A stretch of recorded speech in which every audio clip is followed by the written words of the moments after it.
After my parents divorced, one went north and became regent, the other stayed in the south as Princess Royal, protector of the realm. One day he sent spies, the next she arrested assassins. The two of them fought without end. On my 15th birthday, my father sent me back to my mother. He gave me only one command: kill her. I am the daughter of the hero and heroine of a fluffy historical romance. My father, Edward Shen, is a gentle, refined power broker, said to have the bearing of a sage. He is head of the Shen clan of Longbrook, the man all the world's elites admire. My mother, Catherine Wang, is a princess of South Liang. She rides to war and argues in court, a famed, extraordinary woman. They met when they were young, a quarrelsome but loving pair, and married by imperial edict. After surviving scheming traitors, foreign invasions, and every storm that could blow, he taking the sword for her, she testing poison for him, their feelings only deepened. They finally had a child as the fruit of their love, and walked off into a happy ending. After the main story ended, though, the plot went somewhere strange and never came back. The seemingly loving couple began to suspect each other as old secrets came to light. For example, my father remembered how, years ago, his first love had been forced by my mother's schemes to marry into the Northern Yu Kingdom. For example, my mother discovered that the first child she conceived had actually died after drinking a bowl of medicine sent by relatives of the Shen clan. And I, Pearl Shen, the treasure they had longed to bring into the world, the pearl, held in the palm of their hands. At 7 years old, my parents' hearts split apart and the pearl fell into the dust. There are many stories in the streets and alleys about why my parents divorced. The most popular one says my father betrayed his wife for Dowager Empress Jiang of North Yu, his first love, the woman in his heart, and defected north to become regent. My mother, heartbroken, supported her young brother to the throne amid wind and rain. From then on she cared only for power and became an iron-blooded princess royal. A perfect couple turned into enemies.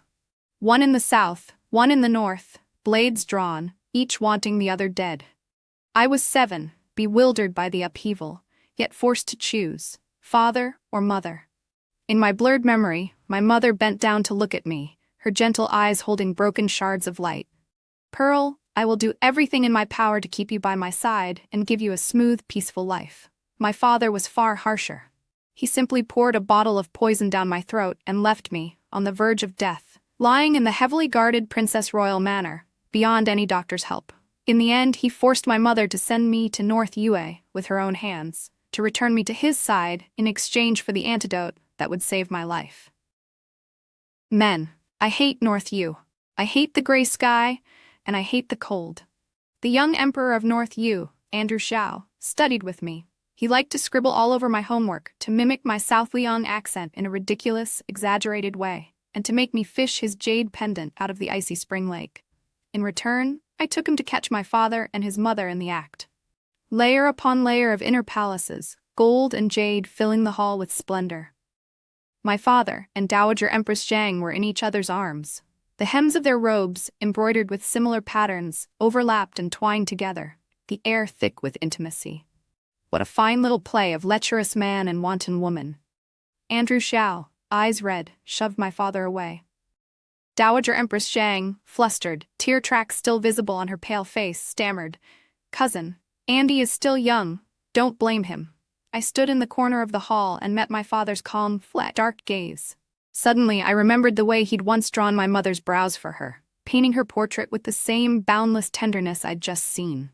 Back at the regent's residence, my father locked me in a lightless black room to reflect on my behavior. Cramped, narrow, not a trace of sky.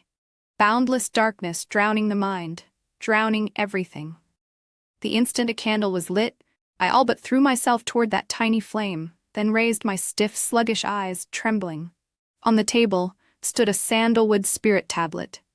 My father stood beside it, his features cold and distant, his shadow on the wall swelling and shrinking with the candle flame, like a demon crawling out of the abyss. "Come pay respects to your mother. A poisonous woman like her is not worthy of being kept in your heart."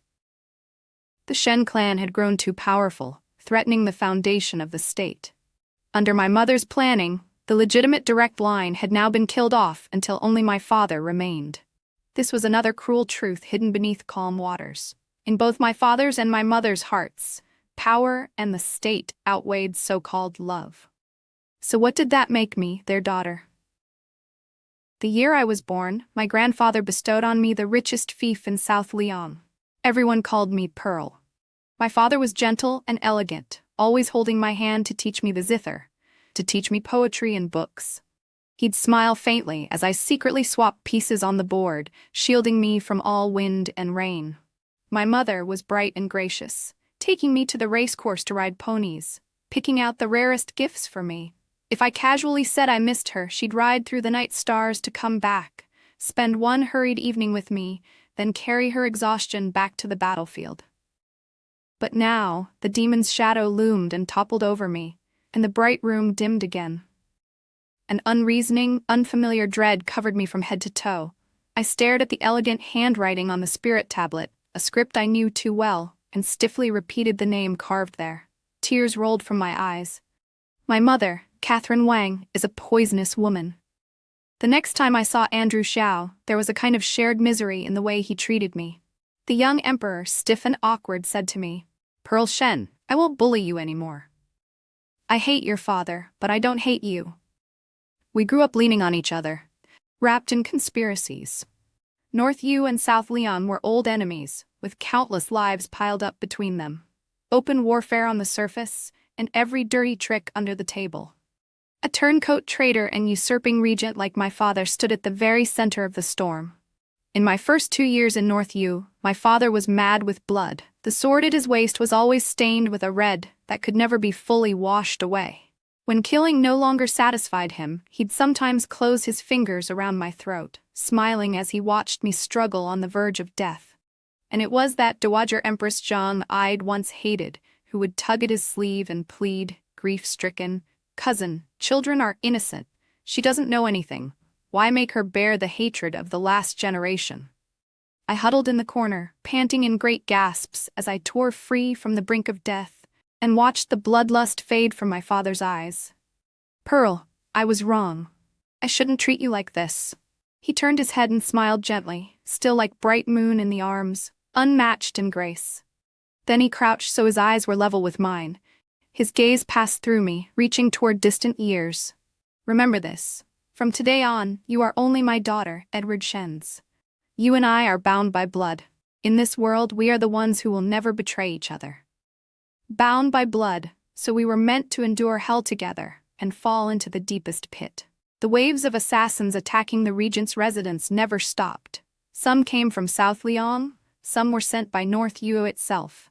The spies planted in the manor used every method they could to get word out. Some spies came for me. One of them had arrows bristling from his back. He pulled a blood-soaked letter from his robe and pushed it toward me with his last strength. "Her Highness misses you very much." The next instant, his head rolled to a stop at my feet. My father raised his hand, took the letter, and asked carelessly, "Pearl, do you want to read it?" Sticky blood soaked my skirt. The overwhelming smell of iron made me nauseous. My whole body was shaking, but I forced my face to stay calm. "I don't want to." My father nodded, pleased. When I was old enough, my father assigned someone to teach me how to kill. Nathan Shen, 17th of the Shens, was my shadow guard and also my teacher.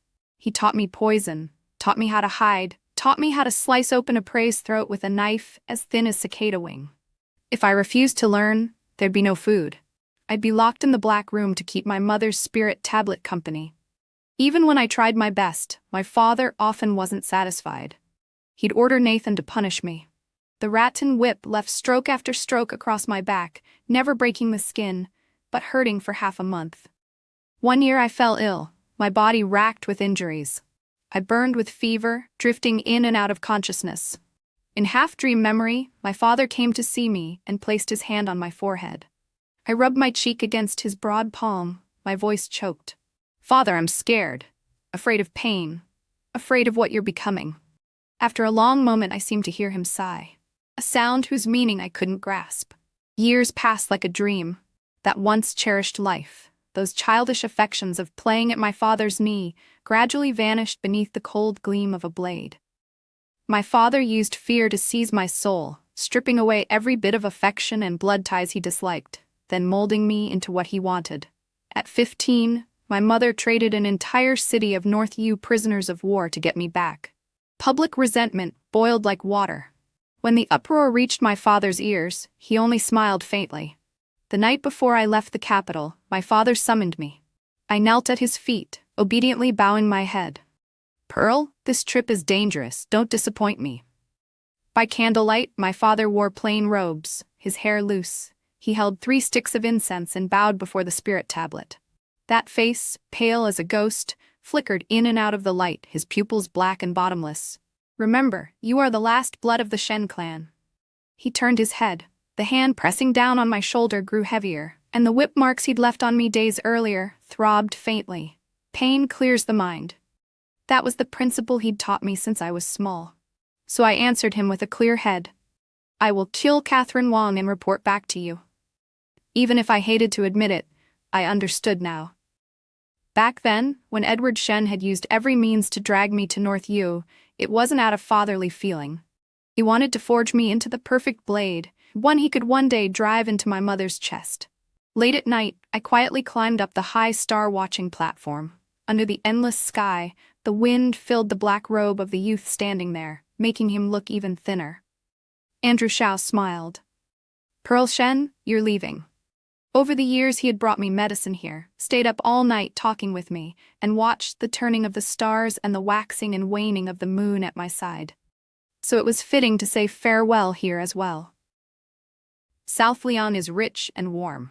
You should have an easier life there." Andrew covered his mouth and coughed twice, his hoarse voice scattered by the wind. I looked to the dark horizon. No stars, no moon, no South Leon. I had been away from home for 8 years. I could barely remember my mother's face. "When I leave, what will you do?" I suddenly felt a little sad. Last year, my father forced Andrew to send away the girl he liked and marry a noble girl he'd never even seen, as empress. The two had almost fallen out in court, but in the end, Andrew was the only one left humiliated. Andrew raised his brows lightly. On his sickly pale face there flared for once a trace of arrogant pride. "I am the king of Yu Kingdom. I don't need some young lady worrying about me." He held out his own jade pendant. "Take this. If you never come back, then treat it as the only thing I've left you. I really do hope you don't return. Sooner or later, I will kill Edward Shen with my own hands." He said those words, but his eyes were filled with uncertainty that would not disperse. I thought, "Andrew, you are always so young and naive. My father is very hard to kill. These years he has gripped hearts and played with power until North U lies firmly in his hand. The only reason Andrew can still safely be emperor is because of those tangled feelings between my father and Dowager Empress Zhang." I looked at the only friend I'd had since I was 7, and in the end I reached out, took the jade pendant still warm from his body heat, and said, "Take care." The day I returned to South Leon, the sky was a clear, cloudless blue. Sitting in the carriage, I lifted the curtain to look back at the capital of North Yue. On the city wall, the tall figure seeing me off had blurred into the distance. When I turned back, I crashed straight into a pair of bright, clear eyes. The youth in South Leon robes dismounted in one agile motion. His face was fair and handsome. "I, Ethan Lee of Marquis Yongyi Manor, have come by imperial edict to escort your highness back to the capital." "Greetings, your highness." He bowed low. The black hair that had been tied high at the back of his head slipped forward with the movement, catching the last light of the sun. The sight dazzled me a little, so I only inclined my head in return. Ethan Lee lifted his gaze with a smile. His voice was bright and clear, holding the unique vitality of youth. "I am second in my family. My close friends all call me Ethan. If your highness doesn't mind, you may call me that as well. The road is long. If your highness needs anything, just send." His gaze swept over the tall, slender maid by the carriage and paused. Then he continued, "Just send a servant to tell me. I will remain by your highness's side until you are safely home." I looked at the maid's plain face, the sort that would be forgotten at a glance, and let my lips curve slightly. She was Mara, the maid my father had assigned me, supposedly to attend me closely for several years. Once in South Leon, she would handle contact with the shadows my father had planted there, and take care of all the dirty business. My smile, reflected in Ethan Lee's eyes, made him shy away. his ears flushing red. All along the journey, the second young master of the Lee family, born of Marquis Youngyi Manor, was very attentive. He told me about local customs along the road and often brought me new little trinkets. Youthful feelings are direct. He bluntly asked Mara about me. "What does the princess usually like to do?" Mara gave him a look and answered slowly. "Embroidery, painting, and tending flowers and plants." Ethan praised this, smiling even more brightly. He began showing up in front of me more and more often. So often that, when I woke early in an inn and pushed open the window, I could see Ethan Lee practicing sword in the courtyard. His robe billowed. He was all young spirit and dash. Propping my chin on my hand, I asked Mara, "What do you think of this young Master Lee?" Mara's voice held not a trace of feeling. "The day before yesterday, young Master Lee insisted on leading your horse himself, though it was beneath his status. Yesterday, while we rested at a tea house, he handed out silver to beggars below. Today he rose at dawn and has already swung his sword nearly 1,000 times. Simple and kind, with a child's heart. A truly excellent young man." I yawned. Out of the corner of my eye, Mara stood one pace behind me in my shadow, watching everything in silence, her posture both protective and faithfully vigilant. Like this, she kept making me think, again and again, of someone else. Heading south, we reached Swiftwater River. Once we crossed this, we'd be on South Leon soil. Ethan Lee came to me excitedly, telling me he'd just received a rare pearl from a fisherman and inviting me to admire it with him that night. He said the bead would glow in different colors in changing light, a marvelous sight. Then he hesitated and shook his head. "A young lady's reputation is important. If you and I are alone at night, there will be gossip." I smiled with my eyes. "Then we simply won't let anyone know. I trust your character, Ethan Lee." Ethan accepted this happily. At the agreed hour, I sat alone in an empty room. Outside, the river roared, black waves towering. The door creaked open. It was not young Master Lee who entered, but several river bandits with ugly grins. They came straight at me, and even from several paces away I could smell the stench of whatever was on their cloths. "So I was tricked," I murmured. Moments later, Ethan Lee hurried in. The cabin was empty, but for me, bored at the table, playing with a teacup. Ethan frowned. Then he drew a short knife from his belt and, without hesitation, rushed at me. Steel flashed. "Your father is a scourge, and you will be one too." There was still reluctance in his tone. "Your Highness, forgive me. I can't let you return to Great Leon alive." How amusing. I slipped aside, turned, and kicked him hard between the legs. A cry of pain burst from him. As he doubled over on reflex, I caught his wrist, twisted the knife from his hand, and pressed the blade to his throat. "Ethan Lee, where's the pearl you meant to show me?" I tilted my head, all innocence. Beneath the thin skin, I could see his pulse beating. Ethan panted, his eyes wide and fixed on me. "Oh, so you didn't bring it? Then let's change the question." My hand began to tremble, but my voice stayed level. "Who sent you to kill me?" "It was my own idea." The perfect mask he'd been wearing cracked, bit by bit, revealing a tired, worn face. "You've been far away in North Yue these years, without a word. Who knows what that traitor Shen has taught you, or whether you'll harm Her Highness the Princess Royal? Better I kill you first, and remove the threat." "And after you kill me? How will you explain to my mother?" Ethan's lashes drooped. "There are many water bandits in this area. People disappear to them all the time. I can throw the blame on them and on North Yue. As for Her Highness, she'll be sad for a time at most. She's still young. If she wants another child, she can have one." I turned his words over and said pleasantly, "These years, my mother hasn't remarried or had more children because she thinks of me. She only wants this one daughter. But Ethan Lee, if she finds out what you planned for me, what will she think of you?" He ground his teeth. "I'm doing this for Her Highness's sake." I know." I brushed him off. "You?" Ethan's eyes flushed faintly red. After a long moment, he let out a breath. "Don't tell her. It was my foolishness. I beg Your Highness's mercy. I hate being lied to." I rose unhurriedly. "Since you've handed me your weakness, you'll have to accept how I use it. It's too late tonight. Let's both rest. Ethan Lee, don't try such tricks again." Ethan turned and left, his back flustered. Outside the cabin, the mountains loomed, great black shadows piled one atop another, silent and mute. In North Yue, my sin was being Catherine Wang's daughter. Near South Lyon, my sin became being Edward Shen's daughter. Who am I supposed to be? Where am I supposed to go? After Mara dealt with the bandits, she came to find me. She draped a cloak over my shoulders and asked, "Is your highness unharmed?" I dazed for a moment. Once we cross this river, there's no going back. Suddenly, I'm afraid. Mara listened in silence. Just then, the boat lurched. I lost my balance and fell back into the arms of the one behind me. The hands that caught me were dry and slightly cool, achingly familiar. "Don't be afraid, your highness." Mara's voice sounded softly by my ear.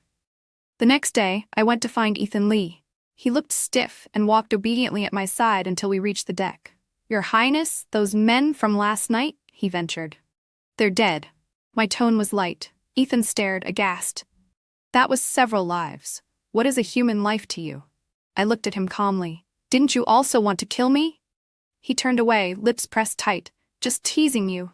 I gazed into the distance, my eyes following a lonely bird across the blue sky. "Last night I found them a small boat and let them go."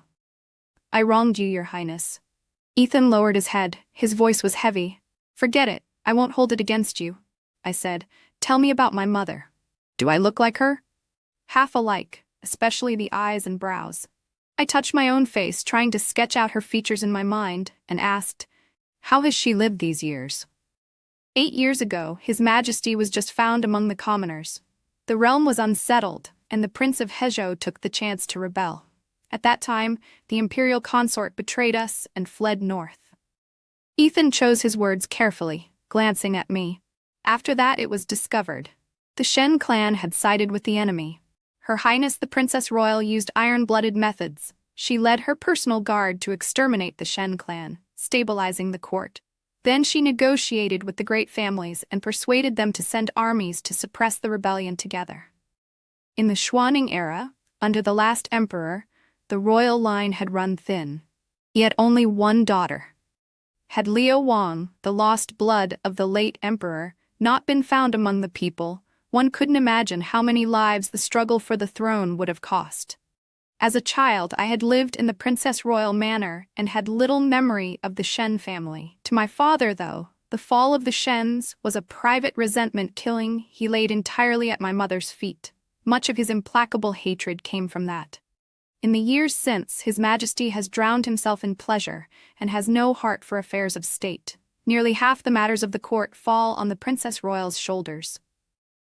In the second year of the Xuanning era, North Yue allied with the nomads and planned to attack south. Her Highness sent envoys to bribe the nomads and broke their alliance in time. In the third year, a great plague swept the southwest. Her Highness searched everywhere in the realm for healers and finally found a cure, saving hundreds of thousands from disaster. In the fifth year, Her Highness reformed the bureaucracy, creating the post of inspector, and carried out a massive purge of corruption. All this and more. Though people in the streets stir up trouble, saying it's unnatural for a woman to govern, for hens to crow at dawn, in my eyes, Her Highness is a high-hung bright moon, shining on every inch of Great Liang, blessing all under heaven. "Then she must be very tired," I murmured. Ethan looked up, a strange expression flitting across his face, as if he'd never expected such a reply. He answered evenly, "Countless eyes in court and outside watch the Princess Royal Manor day and night. But Her Highness has a gift for turning misfortune to fortune. She never lets anyone glimpse a weakness. She always stands undefeated, in full glory." From the sound of it, she was a far better person than my father. I looked at Ethan. "Do you admire her?" He nodded solemnly. "Her Highness has a bearing unlike any other woman in the world. I admire her, and I am loyal to her." When we disembarked, a squad of black-armored guards was already waiting at the dock. At their head was a woman in purple. Her skin was extremely pale, her dark hair slightly curled. A killing aura around her diluted the gentle air of the south she might otherwise have had. "Why is she here?" Ethan muttered like he'd seen a ghost, stepping quietly back. "Looks like I can only escort you this far, Your Highness. We'll meet again in Kangdu."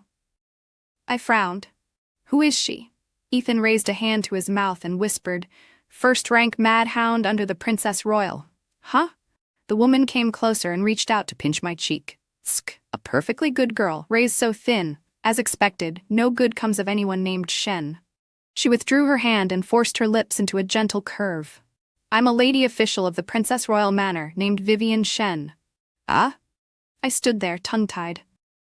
Little princess, welcome home, Vivian said.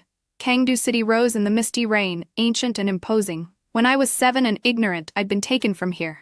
Now I returned, grown to womanhood. The Imperial Dragon Guard cleared the way.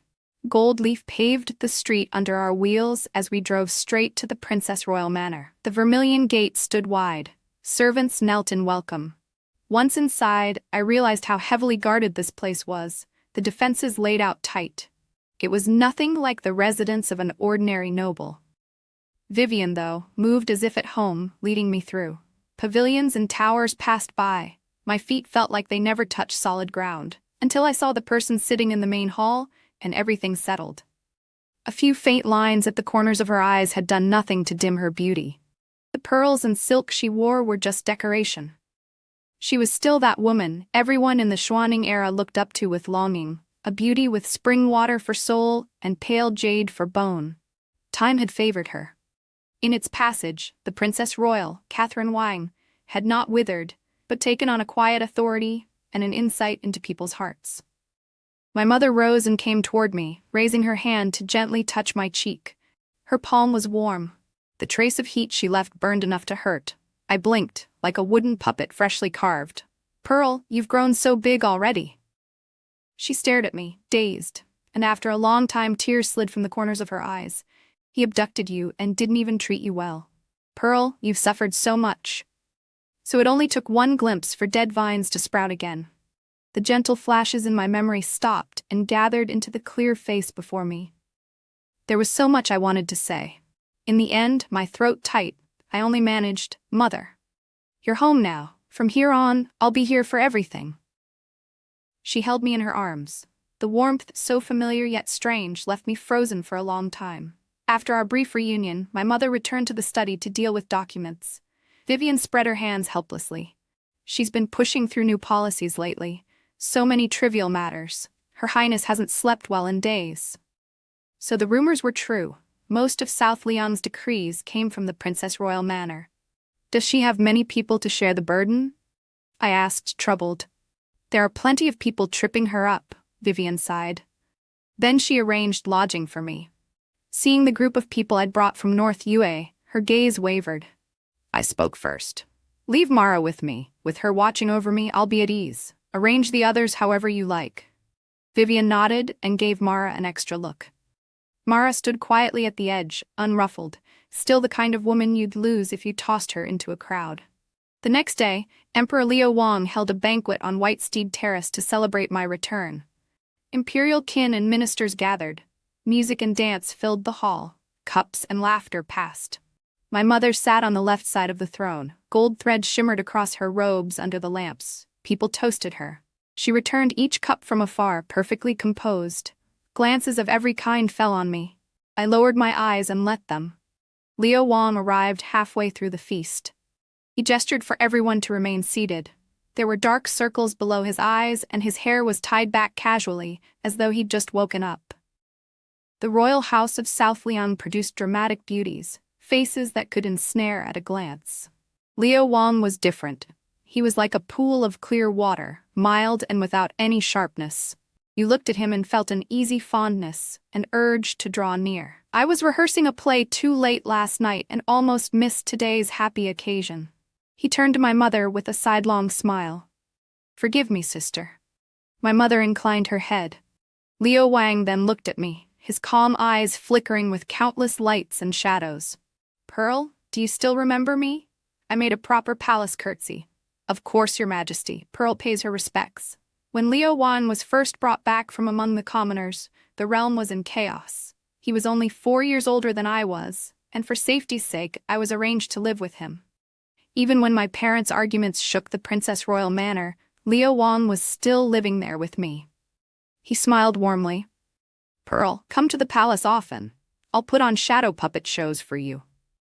Before I could answer, an elderly minister with graying hair rushed out from below and dropped to his knees. A zither string snapped with a sharp twang. The hall fell silent. The old man's eyes were full of tears. The princess has returned from North Yu. This is a great joy for our realm. Now that Her Highness and the princess are reunited, the two should stay far from politics and enjoy their mother-daughter bond. This minister. Grand Tutor. My mother cut him off, her tone unhurried. Must you truly say these things today? The Grand Tutor closed his eyes. When he opened them again, he seemed to have made up his mind. This minister begs Her Highness to return the government to His Majesty. I let my gaze wander over the hall, mockery, reverence, anger, avoidance. The wealthy lands of South Leon had raised all sorts of faces. Many of them wanted to embarrass my mother. My jaws clenched. I felt an urge to kill. Beside me, Leo Wang propped his chin on his hand and watched too, like a fop who'd come to a banquet on a whim, not the monarch at the center of the storm. My mother sighed softly. Then Vivian Shen appeared at the end of the tables in purple official robes. She held proof that the Grand Tutor's son had seized good farmland and bullied common folk, and her words were sharp. What does the Grand Tutor truly wish? That Her Highness hand over power, or that he shield his own children and block the new reforms? This minister, the Grand Tutor stared at her in disbelief. Scholars prized reputation and their own virtue, but often failed to restrain their families. His composure shattered. He pointed at Vivian and shouted, "Slave of the Shens, how dare you stand in court and slander me?" Vivian did not flinch. She threw the written charges at his feet. From both sides of the hall, other voices began to rise, piling on, their words cutting, vowing to strip the Grand Tutor to the bone. Dragged away by guards, he still howled, bloody tears streaming, a pitiful sight. How can the realm of South Leon fall into a woman's hands? How can there be such a thing as a woman's rule over state affairs? Your Highness, you are defying heaven's order. You will come to no good end. The noise was grating. I only glanced at my mother. She was still calm, as though she had watched this exact scene play out 1,000 times. Sigh. Leo Wang rose and swept his eyes over the ministers from above. Always this quarreling. You give me a constant headache. I've said it many times. I trust my sister to manage the state. Stop making trouble over this in the future. As he left, he didn't forget to console me, forcing a small smile. Pearl, I've upset you. Another day I'll come play with you again. On the way back, my mother and I rode in the same carriage. As when I was little, I lay with my head on her lap, feeling her slender fingers smoothing my hair. Mother, are you a little sad? I asked softly. She started, then smiled. Pearl, did you know? When I was small, that same Grand Tutor taught me my lessons. He often praised me, saying I had talents no lesser than any man's. But later, when I truly set myself to compete with men for a place in court, he no longer approved. Today, I lost a teacher. I caught her meaning. It was like that with father too, wasn't it? I remembered my father's implacable hate. Everyone said he'd betrayed my mother and defected north, but no one knew what had really passed between them. A South Leon princess marrying into the prosperous Shen family had once been the envy of all. They should have spent their lives together, never turning against each other. Heh, my mother laughed quietly. Pearl, you're clever. I once thought your father was a man I could grow old with. But in the end, he was no different from any other man. I grew tired of being a princess. I wanted to be emperor. Before the ministers could object, your father led the entire Shen clan to the opposite side. The Shens sent me medicine to keep me weak and away from the battlefield, and instead murdered the child in my womb. They said a woman could not be emperor. When I asked why, they mumbled about heaven's order and moral law, those things I'd long since grown sick of hearing.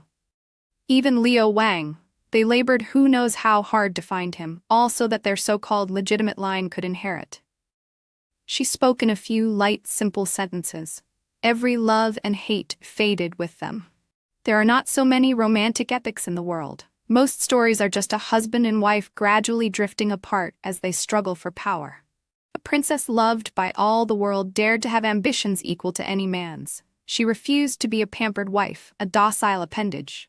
But her husband could not accept it, so he chose betrayal. My mother's response was to kill. Your father was sharp. Before the storm broke, he slipped away. A faint pain flickered between her brows. But he caught me unawares and took you with him. These years, that is the one thing I regret. Standing so high above the masses, the woman in power suddenly sounded uncertain as she asked, Pearl, Do you think I was too ruthless? If I had never seen corpses piled like mountains, never seen twisted schemes and selfish hearts, perhaps I would have thought my mother cruel. But there are more ruthless men in this world than I can count.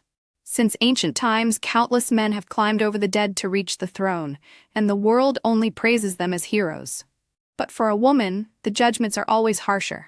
Mother, since I entered South Long, I've seen no starving bellies, and all I hear are policies that benefit the people. You've done well. Great Long should be yours. Pearl.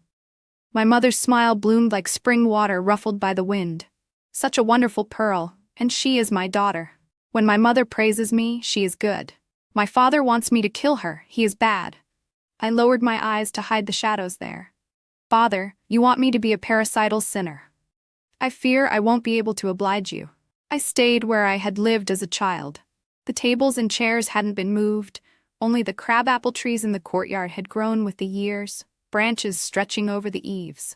When the wind blew, petals fell in silent showers. Crabapple has no scent. I sank into heavy sleep. In my dream, I knelt in the ancestral hall. When I raised my head, I saw spirit tablets set into the wall, covered in words I couldn't yet read. I yawned and stared at the ever-burning lamps until my eyes ached. Someone pushed the door in. The candle flame wavered, then dimmed. I turned back with surprise and called, "Mother." Outside the curtain, two people faced each other. I heard their argument. Pearl is only 5, and the Shens want her learning embroidery and the admonitions for women, training her to be an obedient little wife in the narrow courtyard. Edward Shen, don't you find that funny? They only think it's what's best for Pearl. Calm down. The green-robed young man sighed. Anger roughened my mother's voice, carrying a firm resolve. She is my daughter, Catherine Wang's. She doesn't need to be disciplined into some shape this world approves of.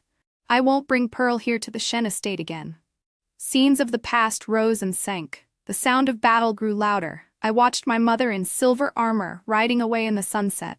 I sat in a carriage with a thin, timid boy. The hands hidden in his sleeves wouldn't stop shaking. I pressed my forehead to his, imitating an adult calming a child. "Uncle, don't be scared." Pearl isn't scared either. The landscape sped by outside. Then I was back in the Princess Royal Manor. My father and I played Go beneath the lamplight. He sat straight, but his stones were a mess. "Master, a letter from Dowager Empress Zhang." A black-clad guard handed over a secret letter and withdrew. My father read it and lowered his eyes. He dropped one stone. The whole board turned. Black broke through and survived. I clutched my white stone and muttered, "Father, you're tricking me." He didn't answer. When I looked up, his expression was dark and unreadable. He stood without hesitation and never looked back. And then? What? I drank a bowl of sweet syrup and hadn't yet tasted the sugar before I vomited blood. My organs twisted like rope. Lying on the bed, I clung tight to my mother's sleeve. Mother has no choice. Her sleeve was cut away, inch by inch. Wind and snow howled into my chest. "I'm sorry, Pearl." The day never brightened. I stumbled across a wasteland, calling every name I knew, and no one answered. Thorn grass cut my ankles. I fell to my knees. The thing in my arms had grown cold and rigid. Feeling the carved ridges, I suddenly realized it was my mother's spirit tablet. No, I bolted upright, looking wildly around, sweat soaking my hairline. No, it wasn't real. It was only a dream. Dreams aren't real. "Your Highness?" Mara appeared in my vision. She gave me a calm glance, then wrung out a damp cloth and came to wipe my face with careful strokes. "Nathan Shen." The nightmare clung to me. I grabbed her wrist and tore away the disguise without preamble. "You don't truly think I couldn't recognize you, do you?" Nathan Shen, my shadow guard, and the man who had taught me to kill. In terms of sheer time spent at my side, he was the one closest to me, yet we had never truly known each other. "This," Nathan paused. His voice dropped back into his normal, rough male tone. "How did your Highness recognize me?" I didn't answer. I only asked, "Whose man are you?" He lowered his eyes. "I am loyal to you and to the Master." I smiled. It was the answer I had expected. I sat up and hugged him, my fingers lightly stroking the back beneath his robe. Nathan had a scar across his back, deep to the bone, that had nearly taken his life. He'd earned it for me 2 years ago. At the time, my father had ordered me to kill someone, the maid Rose who'd always looked after me. She had soothed my panic when I first bled each month and cried helplessly at the sight of my wounds. Then my father declared she was a spy and must die. Rose and I stayed locked in a dungeon together until the next night. By then, there were no tears left in her eyes to beg with. Hoarsely, she said, "Miss, do it, I won't blame you." In that long, black night, a dry, cool hand closed around mine, guiding the dagger into Rose's throat. "Killing isn't hard, miss." I shoved Nathan away with all my strength and ran from the dungeon, from that cage of a regent's residence. Ran, as far as my legs could take me. But how far could I go on my own feet? My soles were covered in cuts. I was exhausted. The wasteland ahead stretched endless to the sky. When I looked up, Nathan was watching me with dark eyes. He tried to make amends, clumsy in his comfort. "Miss, Rose was killed by me. It has nothing to do with you." If that was meant as comfort, it was very clumsy. That night, as he carried me back toward the city, my father's enemies sent assassins. Nathan fought to the death. I didn't lose a hair. From that day I understood. Nathan was a sword in a box, cold and sharp, unsheathed only for the one he served.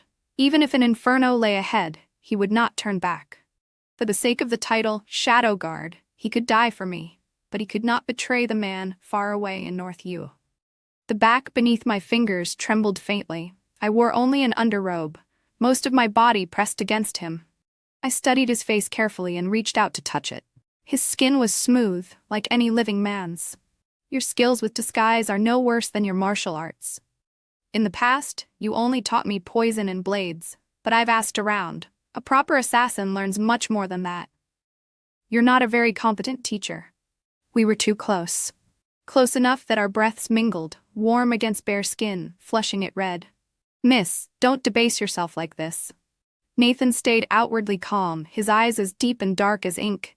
He tried to push me away, but, afraid of hurting me, he used almost no strength, handling me with extreme care. I stared stubbornly at him. "Then tell me, what is my father planning? When will he act, and with whom has he allied?" A man like my father thought deeply. If he wanted me to kill my mother, he would also have arranged many hands I didn't know about. The court of South Leon was far from harmonious. My father had likely already made contact with some faction, just waiting for the right moment. Nathan only shook his head. "Then what am I supposed to do?" Tears filled my eyes. "If this goes on, one day I'll watch my father kill my mother, then kill me, or I'll have to kill myself first. Nathan, I don't know what to do. The master will not wish you dead." Nathan wiped a tear from my cheek. "I will protect you. As for anything else, I cannot say."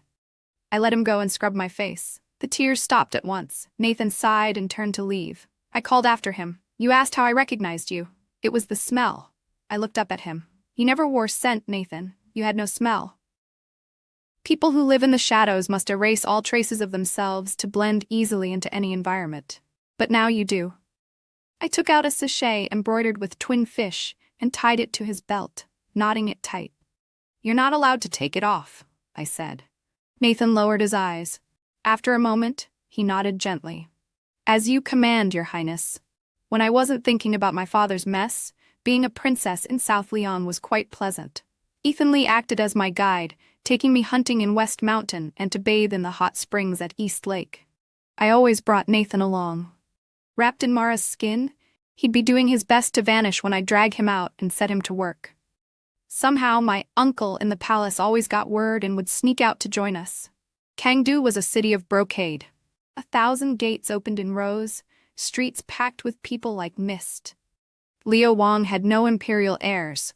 He could haggle deftly with hawkers in the market and sit behind a paper screen in a tea house working puppet shadows to perform the Mulberry Girl. When they got excited, Liu Wang and Ethan ended up at Awaken Green River, seeing who could swing higher. Ethan, trained in martial arts, flew up and down as light as a swallow, his moves graceful and varied. The girls on the bank flung scented kerchiefs in showers. Ethan swung higher and higher. Liu Wang and I stood aside, laughing at how he got chased across the river by bold young women. I laughed till I couldn't stop. Liu Wang watched me and laughed too. "Pearl, that's how it should be. A young lady shouldn't carry so many thoughts." I smiled and replied, "You're right, uncle." He flicked my forehead, his gentleness unchanged. At dusk, Vivian came to take me home. No matter where I wandered, she always managed to find me and bring me back to dine with my mother. Vivian's place in the Princess Royal Manor was special. She was the steward, and also the person my mother trusted most. I'd been curious about her surname and origin, until one day I was watching the sunset from the thousand-tier pavilion, and Vivian arrived late. The red light of dusk spread over her cold, beautiful face and the bloodstains on her purple robe. My chest tightened. Vivian was calm. I forgot to change after finishing my work today. No need to worry, princess. What work? Interrogation, she answered just as evenly. I asked no more, but as the light bled across half the sky, it seemed to stir some memory in her.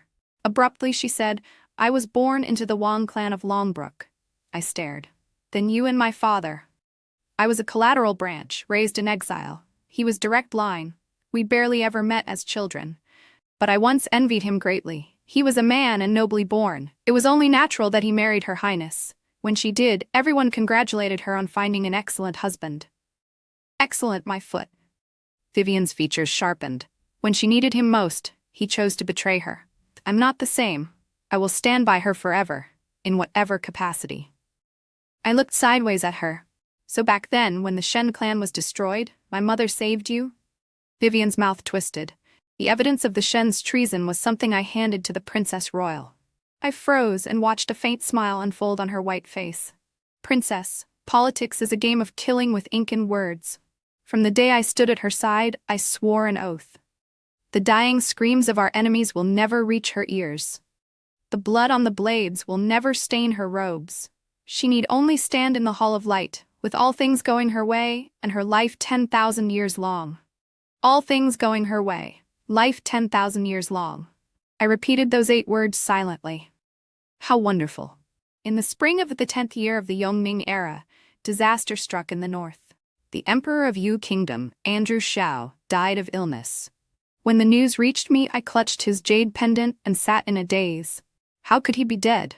He hadn't even turned 20. A messenger bird brought a final letter from him. Andrew wrote that he'd lost and had failed to kill my father. But he was glad because at last Dowager Empress Zhang had chosen her son, even though the price was being locked forever in the inner palace. The jade pendant, he said, could command the Wild Goose Guard at his side, a token of protection for me.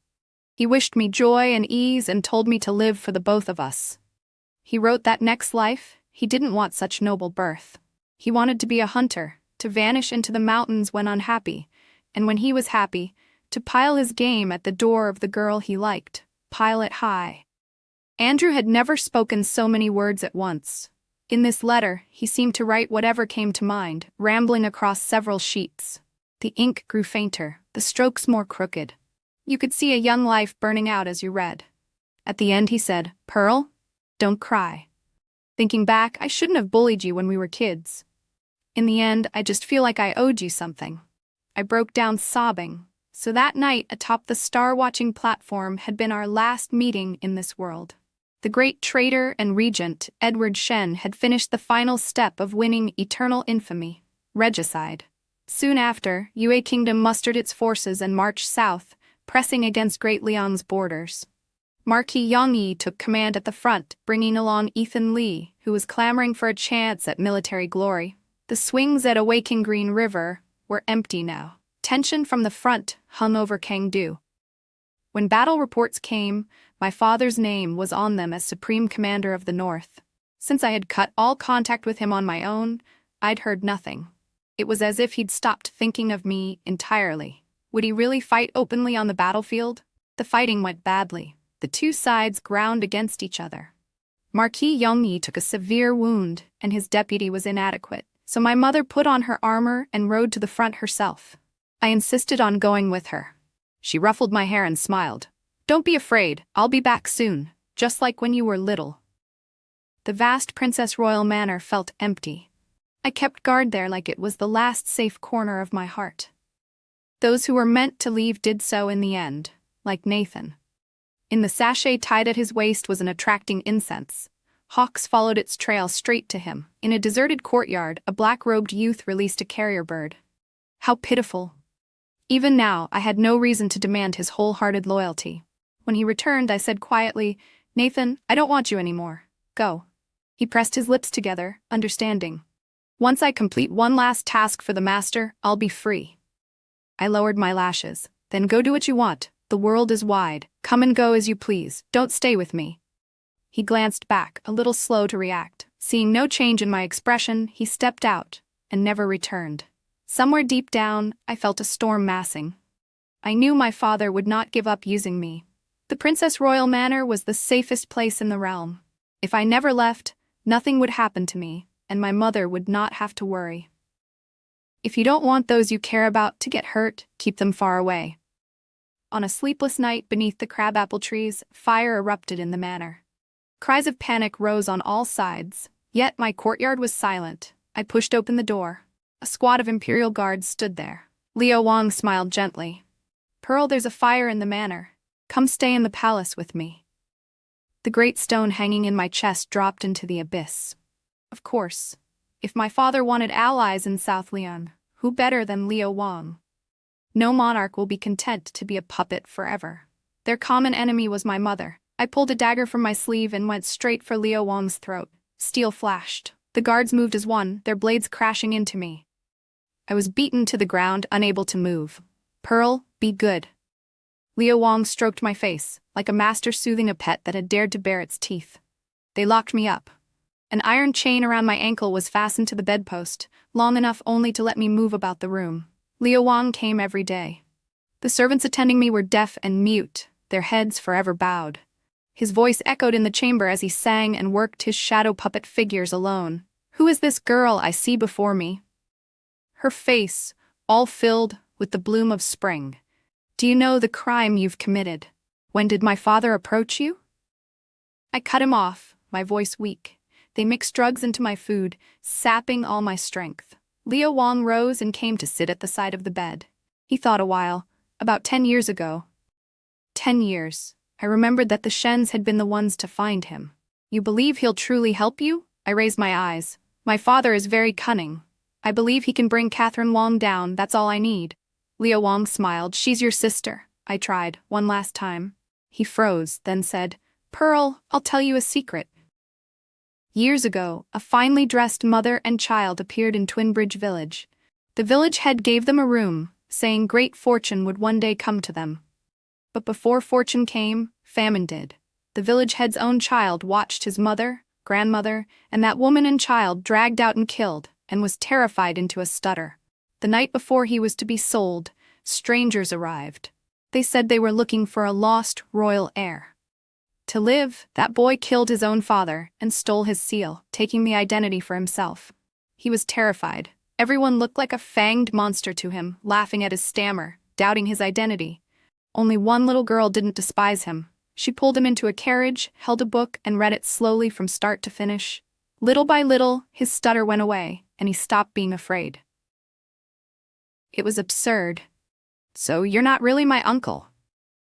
In a flash, I understood how deeply my mother had been betrayed back then.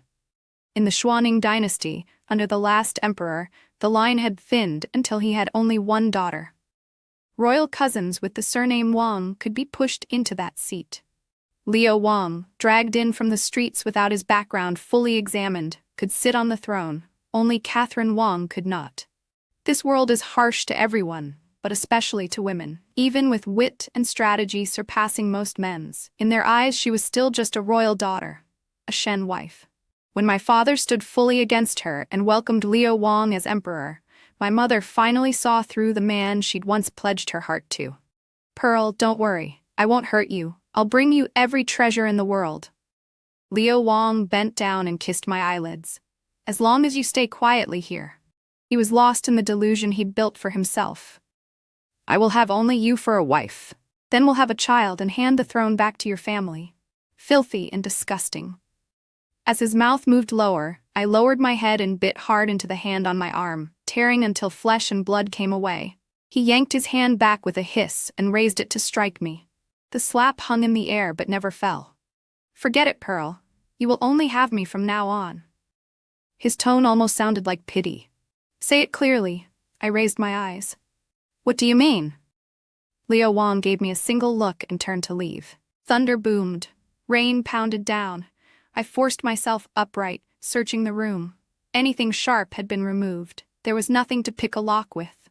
The chain at my ankle rattled with every tug, a grating clatter. Spent, I sank to the floor. Wind and rain slid through the lattice and slapped my face. Pearl, after all these years, why are you still that helpless child in the Princess Royal manor?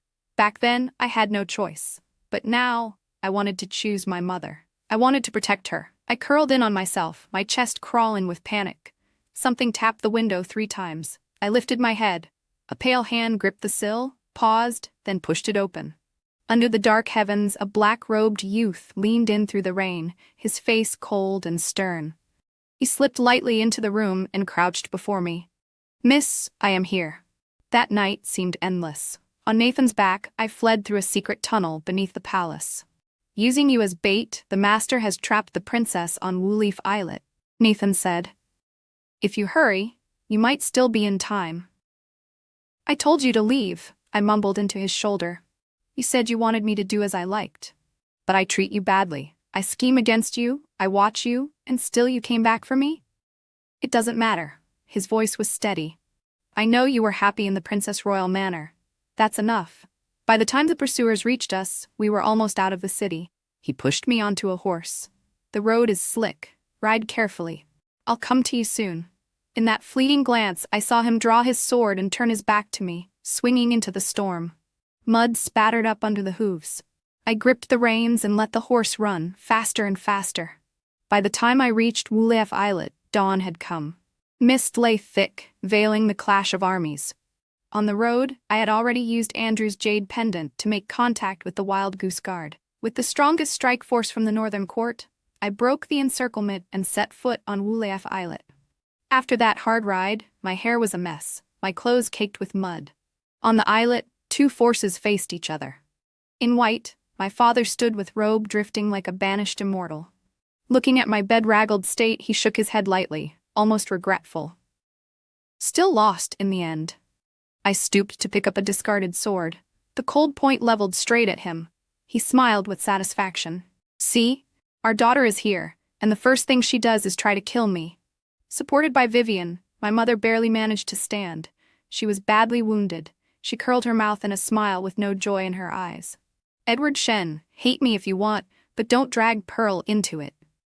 When he heard my full name, my father froze, then said slowly, "I don't hate you. In fact, I like you very much. At first, I wanted to grow old with you quietly all my life. Later, I wanted to build you a tomb and, when I was old, be buried there beside you." Love? He loved her, but not her ambition. From husband and wife to mortal enemies, one of them had gone mad and wanted to drag everyone down with him. Pearl isn't like you. She's soft-hearted. The second day she returned to South Lyon, she resolutely chose to stand with her mother. My father sighed. That was her own choice. Relief washed through me. I said to him, "Yes, father, you taught me to feel nothing for kin, to be cold so I'd never be hurt. But I'm human. I can't help wanting the warmth given to me. Today it's kill or be killed. So let this, at least, end things for Andrew and Rose." Banners snapped in the wind. Ethan Lee arrived in crimson armor with reinforcements.